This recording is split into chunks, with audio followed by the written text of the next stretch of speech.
تو عزیزان گرامی، حقوق العباد کی بات، حقوق العباد میں سب سے زیادہ اہم حق والدین کا حق، اس لیے کہ قرآن مجید میں ہم نے یہ دیکھا کہ اللہ تعالیٰ جہاں جہاں اپنا حق بیان کرتے ہیں، توحید کا ذکر فرماتے ہیں، شرک سے منع فرماتے ہیں، تو اس کے فوراً ہی بعد بغیر کسی وقفے کے والدین کے ساتھ احسان کا حکم فرما دیتے ہیں۔ اب یہ جو آیات میں نے آپ کے سامنے شروع میں تلاوت کی، ذرا ان کے ترجمہ پہ غور فرمائیے۔ فرمایا تیرے پروردگار نے حکم دیا ہے کہ اس کے سوا کسی اور کی عبادت نہ کرو، اور والدین کے ساتھ احسان سے پیش آؤ، حسن سلوک سے پیش آؤ۔ یعنی یوں نہیں کیا کہا کہ والدین اگر اچھے ہوں، اچھا برتاؤ کریں تو ان کے ساتھ اچھا برتاؤ کرو، والدین اگر اچھا برتاؤ نہ کریں تو تم بھی اچھا برتاؤ نہ کرو، نہیں، تمہیں احسان کرنا پڑے گا۔ یہ عدل سے مختلف چیز ہے۔ عدل میں تو برابر کا سلوک ہوتا ہے، احسان میں برابر کا سلوک نہیں ہوتا۔ مطلب یہ کہ والدین جیسا بھی سلوک کریں وہ ان کا معاملہ ہے، تمہیں تو احسان ہی کرنا پڑے گا، تمہیں تو حسن سلوک ہی کرنا پڑے گا۔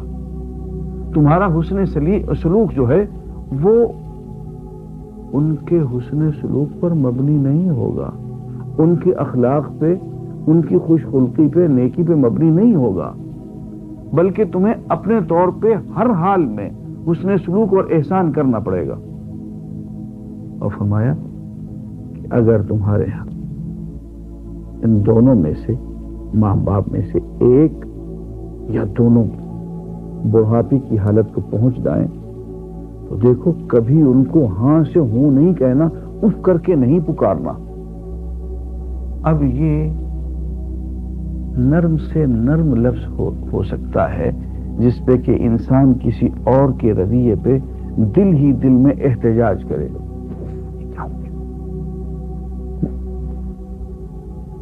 نہیں ان کے سامنے نہیں کہنا، اف بھی نہیں کہنا، ہاں سے ہوں نہیں کہنا، کسی قسم کا ایسا جسچر،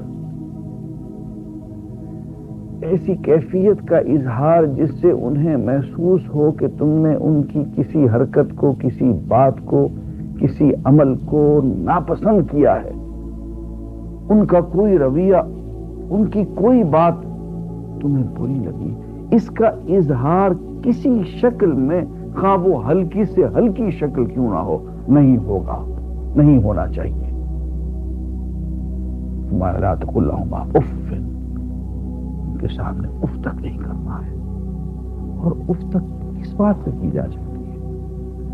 ان کی کسی زیادتی پہ، ان کی کسی نامعقول حرکت پہ۔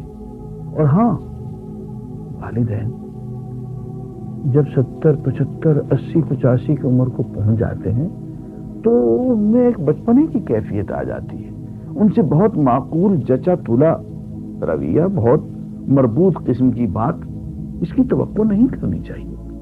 بالکل اسی طرح سے جیسا کہ والدین ایک بچے سے جو کہ 1 سال کا ہے، 2، 3، 4 سال کا ہے، اس سے معقول رویے کی بات نہیں کرتے ہیں، وہ اگر کپڑوں میں پیشاب بھی کر دیتا ہے اس کو پیار کے ساتھ برداشت کیا جاتا ہے۔ یہ رویہ والدین کے ساتھ کرنا پڑے گا کہ وہ بچپن کی طرف لوٹ رہے ہوتے ہیں، اگر ان سے کوئی بات زیادتی کی ہو جاتی ہے اس کو برداشت کرنا۔ ایک صحابی حضور کی خدمت میں آئے، ان کے یا رسول اللہ میرے والدین تو بہت ظلم کرتے ہیں، کیا اگر والدین ظلم کریں پھر بھی ہمیں ان کے ساتھ حسن سلوک کرنا چاہیے؟ تو آپ نے 3 مرتبے فرمایا وَإِن ظَالَمَاهُ وَإِن ظَالَمَاهُ وَإِن ظَالَمَاهُ، ہاں اگر وہ اپنے بچے کے ساتھ ظلم کے ساتھ بھی پیش آ رہے، 3 مرتبے آپ نے کہا، پھر بھی بیٹے کو، اولاد کو، بیٹی کو حسن سلوک کے ساتھ، احسان کے ساتھ، نیکی کے ساتھ پیش آنا ہوگا۔ اس لیے کہ عمر کے کچھ تقاضے ہوتے ہیں، بڑھاپے میں اعصاب کمزور ہو جاتے ہیں، انسان کو اپنے آپ پہ برداشت نہیں ہوتی ہے، ہر بات کو ہر وقت تو انسان ٹیمپر لوز کرتا ہے۔ والدین اور بعض دفعہ ان کو ایک غرہ ہوتا ہے کہ یہ میرا بیٹا ہے، یہ میری بیٹی ہے، وہ اس غرے میں بھی آ کے بعض دفعہ ٹیمپر لوز کر دیتے ہیں، سخت کلامی کرتے ہیں، جھگڑتے ہیں. یہ ان کا ایک مان ہوتا ہے، تو اس کو برداشت کرنا چاہیے. اور آگے فرمایا وَلَا تَنْهَرْهُمَا، اور دیکھو کبھی ان کو جھڑکنا نہیں ہے ان کی کسی غلط بات پہ. غلط بات تو غلط ہے، لیکن اس کو بیان کرنے کا، بتانے کا ایک طریقہ ہوتا ہے. بہت پیار سے، بہت حکمت سے. اگر احساس دلانا ضروری ہے بھی تو بہت پیار سے اس کا احساس دلایا جائے، سخت انداز میں نہیں، جھڑک کے نہیں.